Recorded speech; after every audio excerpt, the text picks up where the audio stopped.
classic. Has anybody seen that movie? Yeah. And that's just a classic movie, Cool Hand Luke. That line right there, what we have here, failure to communicate, you could pretty much go across any spectrum of a relationship. Be it between you and a parent, you and a child, you and a spouse, you and a patient, you and a friend, you and an administration, you and a patient, but also within you as well, right? What do we do as chiropractors? What do we do as chiropractors? What do we do? So what does that have to do with failure to communicate?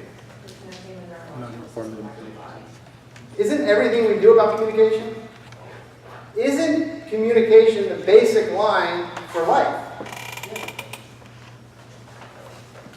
By the way, this is not an Andy Roberts ego trip. This shirt was given to me as a gift from a good friend. I'm taking the Diplomate in Philosophy class in Chicago, which I recommend for everyone. In fact, we do have a first year coming up in Chicago, the ACP, Academy of Chiropractic Philosophers.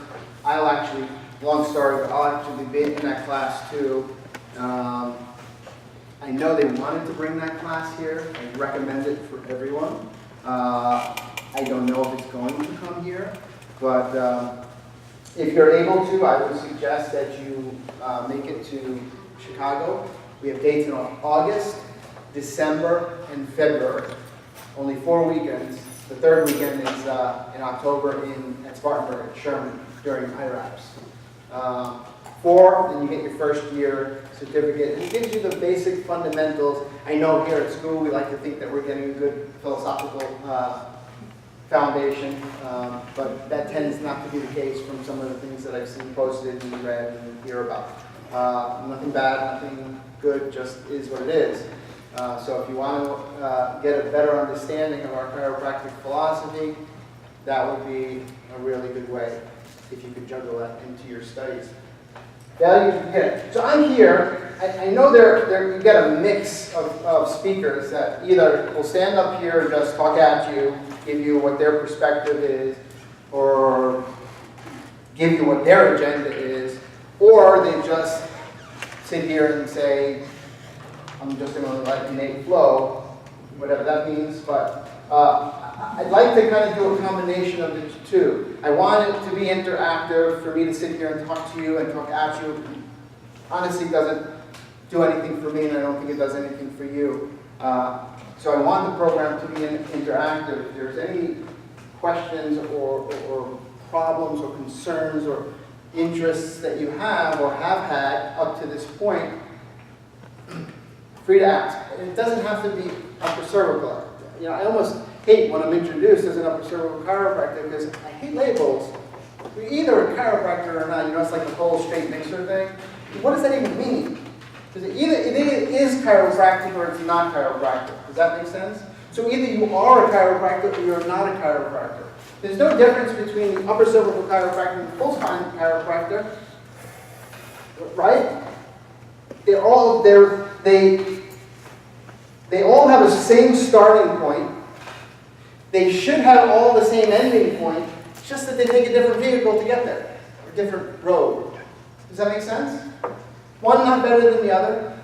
In fact, Lyle Sherman, does everybody know who Lyle Sherman is? Everybody knows who Lyle Sherman is? So Lyle Sherman, let me see if I have a picture. Cool guy. Lyle Sherman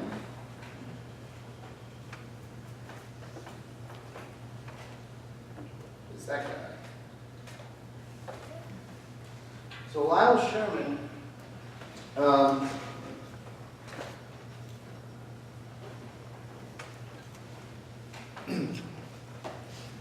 B.J. Palmer started the Palmer School of Chiropractic after he took it over from his father, developed the chiropractic philosophy, and then had a genesis of thought in the evolution of what the art was. Okay, so what are the three components of chiropractic? Philosophy, science, and science. philosophy, science, and art. And you know they're fond of using the classic three-legged stool. Everybody's heard that one for chiropractic? 3 legs, philosophy, science, and art, and then the top makes a steady stool. But I have a problem with that. I don't think that's a really good analogy. Because the problem with that is that on a stool, you can unscrew one leg and screw in another one in its place, and I still have a good stool, don't I? Does that make sense? I can unscrew the philosophical leg and put in a therapeutic model, and I still have a stool that stands, yes? I can still mix it in with science and mix it in with art and call it chiropractic, can I? Therefore, I don't think that's a really good model. I think a better model is a tree, really. I think the tree, the actual trunk and the roots are the philosophy. That's the foundation. That's what makes a tree a tree. From the trunk comes a shoot. That's the science. Now, what's the science do? Does the science study things like, does chiropractic help hemorrhoids? Does chiropractic help MS? Is that what? No. The science of chiropractic should answer the questions that the philosophy asks. Does that make sense? So you have the philosophy, out from there as a science, and then as a melded branch from the philosophy and the science, now you have the art. Because the art is the application of what the philosophy says we do that's been answered by the science. How does that sound? Is that a little bit better model? That's why the philosophy never changes. Unless there was some epiphany where we were wrong. Like, oh man, you know what? The world actually isn't flat. It's round. But we haven't had that experience with the philosophy that we've developed from our first inductive major premise, which states what? The universal intelligence can constantly get into its properties and actions, thus maintaining. Right. Now, why is that an inductive? Does everybody know the difference between inductive and deductive? Okay. Okay. And the other way is from big to small and small to large, right? Here's the thing. Can you ever prove that statement empirically? No. No, because how could you ever know in all matter? You don't even know where all matter is. But that's our a priori statement. That's our foundation. If that's true, if you deduce things from it, everything that you deduce has to be true. Does that make sense? So that's where our principles come in. Your principles, that's like your rock. When you talk about anchored to a rock, anchored and chained to a rock, that's your rock. Because that's our proof, and all the way through gives us our reason to be. Everything that we do in chiropractic should be run through the filter of the principles. If you ever have a question, somebody stands up here, I stand up here, and I start telling you, hey, yeah, you know, I've invented a new technique. I take a potato, but it has to be an Idaho potato, and you put it on the back and you spin it, whichever side that the one with the eye on it, on the potato has pointing, that's the side of laterality. But we laugh, but there are crazy techniques out there that are called techniques. It seems like all you need to do is have a DC after your license and you could start naming a technique or calling a chiropractic technique a technique. You have your principles, we have our principles, that should guide us. That should be our filter. Right? Who has kids here? Okay, not so many. But those who don't, imagine if you did. And I was the creepy old man at the park saying, kids, look at these pictures. Right? Dad, is that cool with you? Not so much, right? Dad's going to say, let me see those pictures first. Oh, and they might be like fun little clowns and puppies, or they might be some nasty stuff, right? And if it was nasty stuff, I'd kick my ass and move along. We have Dad now in chiropractic. Not me. You have Stevenson. He put it in there for us, those 33 principles. That's our dad. That should be the filter through which we put our chiropractic experience through. Regardless of who it is. Me, an instructor, or anything else that you read on Facebook, in any technique program, anywhere. If they say they're coming from chiropractic, you say, that's cool, let me just put it through the filter. And if it doesn't shake through the filter, you know what you can do with it? Exactly. If it shakes through the filter, cool, move on. We're good. So we have the foundation, which is our chiropractic philosophy. We have science that is answering questions for us that we got from the philosophy. And that's kind of steady. What changes is the application of that, which is the art. That's why B.J. Palmer had that long journey over the years of changing. Who knows the history of technique? Who here owns Stevenson's, first of all? Everybody owns Stevenson's? Awesome. Almost everybody. If you don't have it, get it. You can get it at the bookstore? Yes. If not, it's 20 bucks here. 20 bucks in hardcover. I so love hardcover, it's better. I just saw it on Amazon, actually, being sold for $15 Kindle. So, oh no, that was only 18. I'm so sorry. Get that too. See if it's on Kindle. Don't use the one that's free, because it's pirated, and that's just not right for somebody's work.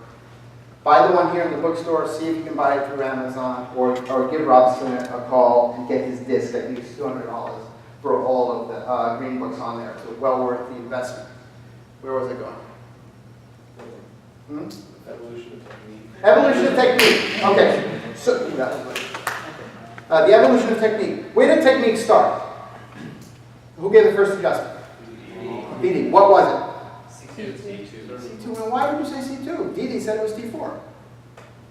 This is the upper cervical club, so it must be C2.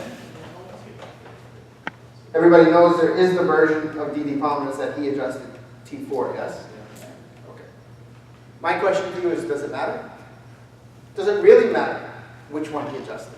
For chiropractic's sake, does it matter? It doesn't mean anything. And we'll never know the truth, right? Because both of them are dead. So we either take Dee Dee's account, or we take BJ's modified version of the account, who said he was there, but if you just do the math, BJ was born in what year? 1881. First chiropractic adjustment was given in. 1885. Makes him how old? 14, 13. So, 13 you said? 14, right? 14? What is it? 1881 to 1895. Totally confident, had he stayed in his head by the time that he was 50 when he wrote the other version, right? And had he not gone through the evolution of technique, which we're going to talk about, right? So that first adjustment was given in either one. The majority of the adjustments in this first year, where was it given? Where? Not yet everywhere. Actually, really interesting. Just in the neck. Just in the neck. Then, once they realized that they didn't have the cure, Dee realized they didn't have the cure for deafness, but people started saying, wow, you know what? My breathing's better, and my heart's better, and my stomach's better. Now he began to connect other things with it. So he began to reason, if I could pop a bone here and it affected this, maybe if I pop the bone here, it'll affect this. And if I pop the bone here, it'll affect this. So that's where we came up with everyone. We're not kidding here, they actually mobilized every single segment.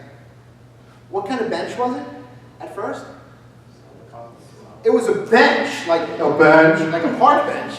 It was a white, solid wood park bench. And what, do you know what the position of Hartley Lillard was when he gave that adjustment, that thrust?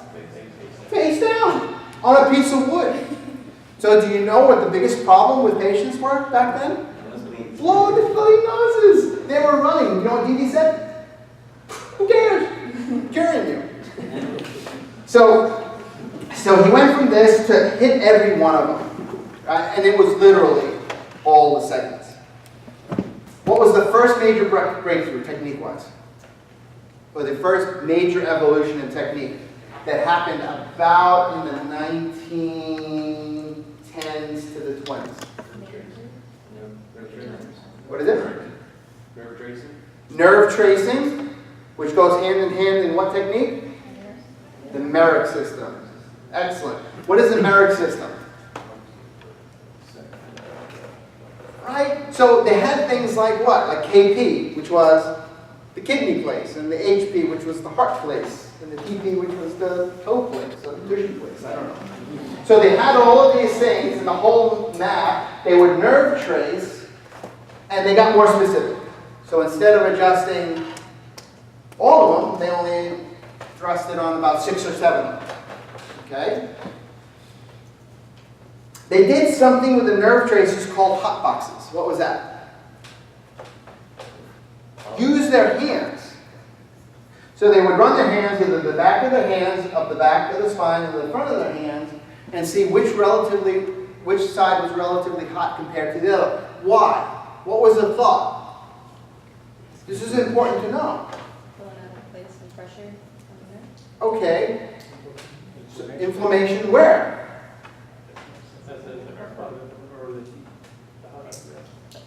At the IVF. Does that make sense to you? I could feel the heat of the nerve at the skin? No, that actually was his thought. His thought was that if I had a nerve, which he likened to an electrical conductor, if I constricted it, much like an electrical conductor, if I put pressure on it, it would cause friction from resistance.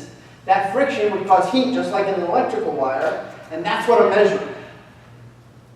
Now here's the crazy thing. This is what I love about chiropractic. We can have the argument whether he got lucky or not. I like to think not. He was wrong, right? We can safely say he was wrong with that. We're not feeling the heat of friction. But the measurement of heat was right, which is so cool. And we'll get into that in a minute. So what was the next generation? What was the next evolution from Merrick system? Majors and minors. How many segments were that? That was about 3, sometimes 1. So now we were getting even a little bit better. Nerve tracing was starting to go out. In walks Gossett Evans. He came up with the neurokilometer. You know, Gossett Evans wasn't actually a chiropractor at the time. He was an engineer, and he was working in the Palmer School of Chiropractic. He would see the docs doing this stuff, and he said, no, I think I can do something better. So he took this bimetal technology. When you put 2 pieces of metal, different metals together, if you put a heat gradient over it, and you compare one side to the other, the deformation of the metal, because of the 2 different types, can actually feed through a galvanometer, and you can get a reading of relative heat. So now instead of using my hands, which are entirely, yeah, that's kind of like taking a blood pressure, right? Depends on how good my hearing is, whether you have high blood pressure or low blood pressure. Yeah?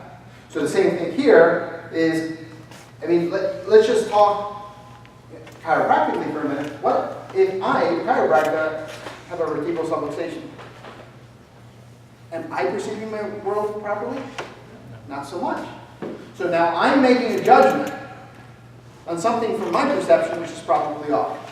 So Gossett Evans walks in, he designs the neurokilometer, and now we start BJ's run on constants and variables. His thought of making everything scientific. He always had that thought, but now he began to have the tools to do it. By the way, in that story, Gossett Evans actually became a chiropractor, went to school, was a great chiropractor, stayed with the Palmer School for a long time. Okay, what was the next generation after majors and minors? The next evolution?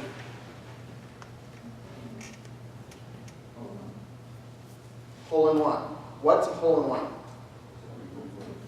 Toggle recoil. So now you're talking about the adjusted thrust of a technique, and you talked about a system. Does everybody know the difference between a system and a technique and a procedure and an analysis? Do you talk about that much here?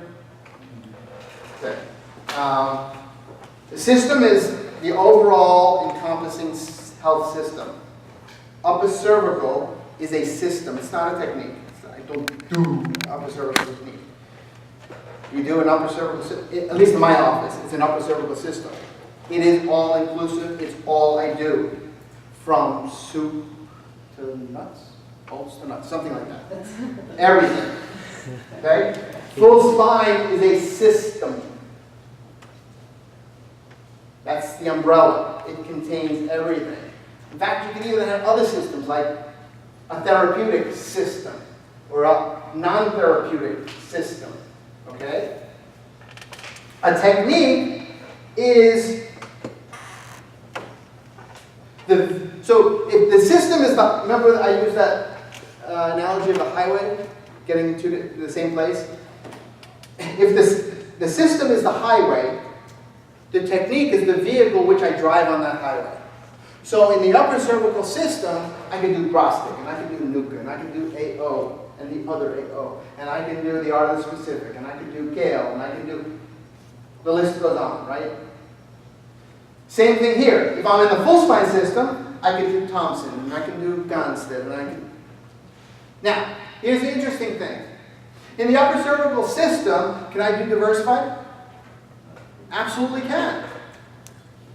I absolutely can. I can do the technique of a diversified and apply it only in an upper cervical system. Do you see that? And now you begin to see the difference? Can I do the art of the specific, or can I do Nuka in a full spine practice? Of course I can. I can do that, and I could also do activator or Gonstead or whatever. So let's get out of our head that and understand that there's differences in a system and techniques. In fact, you can do the upper cervical system and have a number of techniques, upper cervical, that you do. All right? You can use Nuka, you can use side posture drop headpiece. A procedure is more like diversified as a procedure. There's really no analysis in diversified. Diversified is actually just a technique of moving a bone.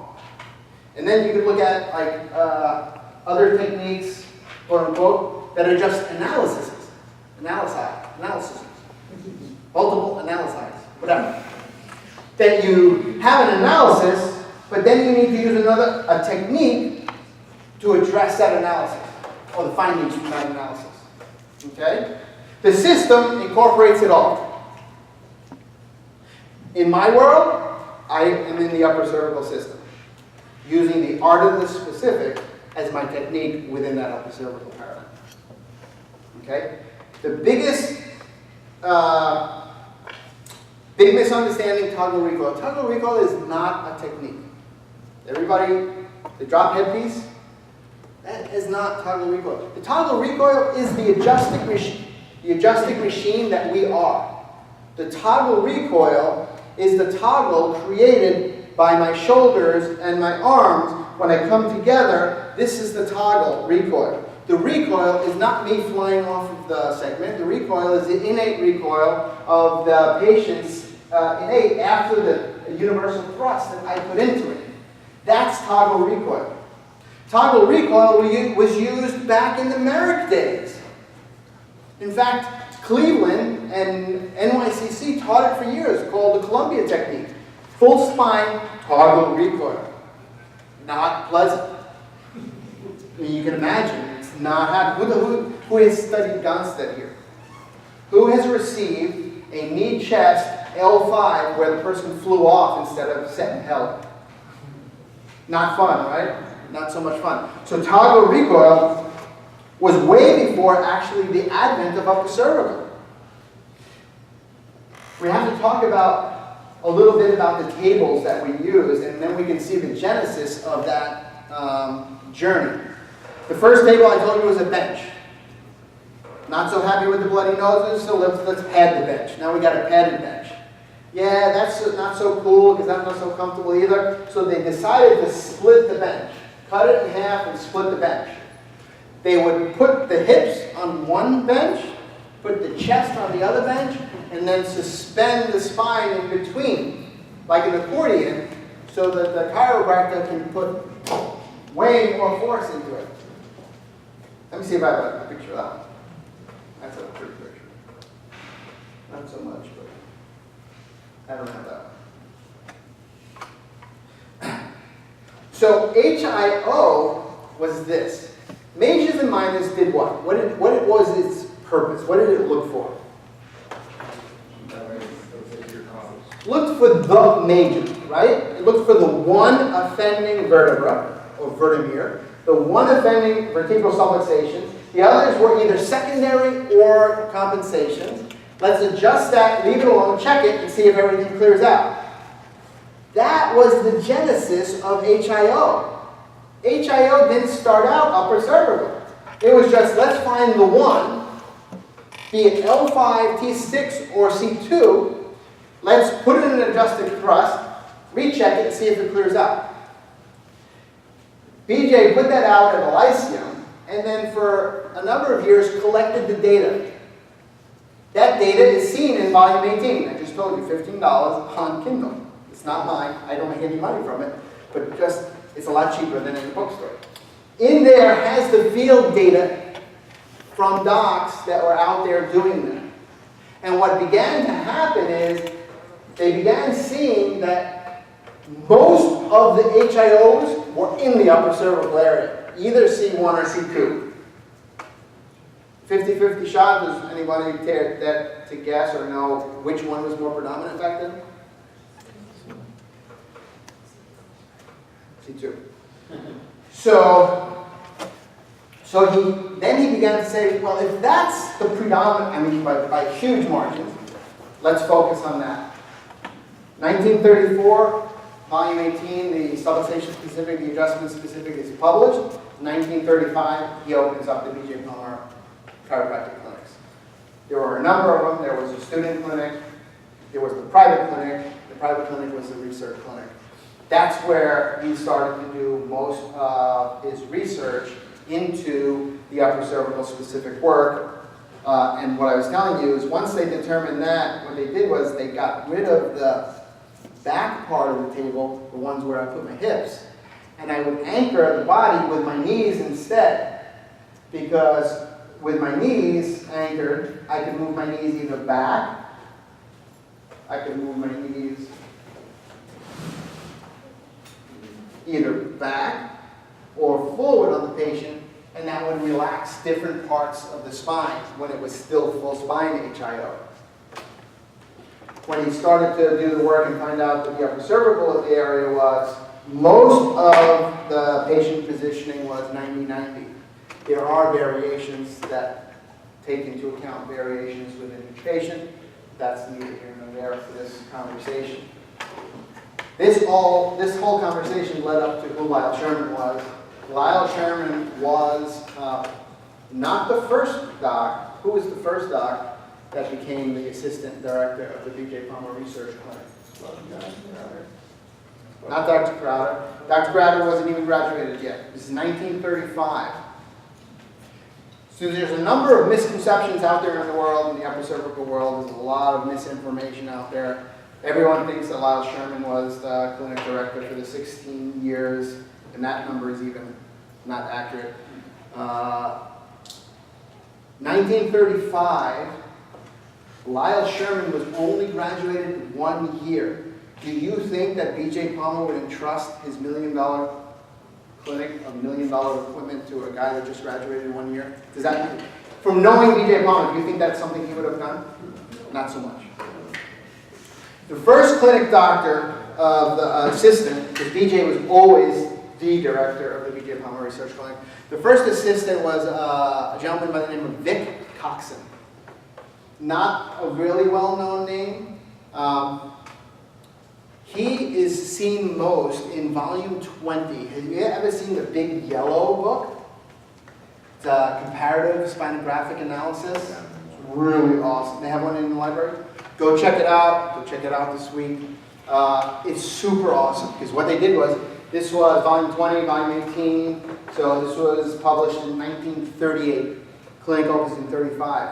In these 3 years, they took full spine spinografts and cervical spinografts of pre's, immediate posts, and 2-week posts of all of the patients, and then did tracings of them. And you could see the changes that the spine made, and some of the philosophic underpinnings of what was happening is explained in there, and most of that book is written by Vic Coxon. Vic Coxon's from England. He graduated sometime before the clinic opened, went back to England to practice with his dad, and BJ actually called him from England and said, dude, I need you here. And he was the clinic director for a number of years, and then he had to leave. He was done. And Galen Price, you know who Galen Price was? Okay, so Galen Price, another amazing doc, but also a 1936 graduate. 36 really got some powerhouses. 36 was like Dave Palmer, DJ's son, Agnes Palmer, daughter-in-law, Leonard Rutherford. Not so much, guys. Do you not have a chiropractic history class? Huh? You have? Not so much. We go over a lot of modern stuff. Leonard Rutherford, probably why chiropractic legislation in the United States we're able to practice. Super great chiropractor. I was fortunate enough to know him. A lot of great, needless to say, a lot of great chiropractors from that 30s class, mid-30s class. Galen Price had a couple of distinctions. A, he was the person that BJ trusted with his Department of Philosophy. He was a philosophy chair. 2, he was the first non-Palmer president of Palmer Chiropractic College after Dave died.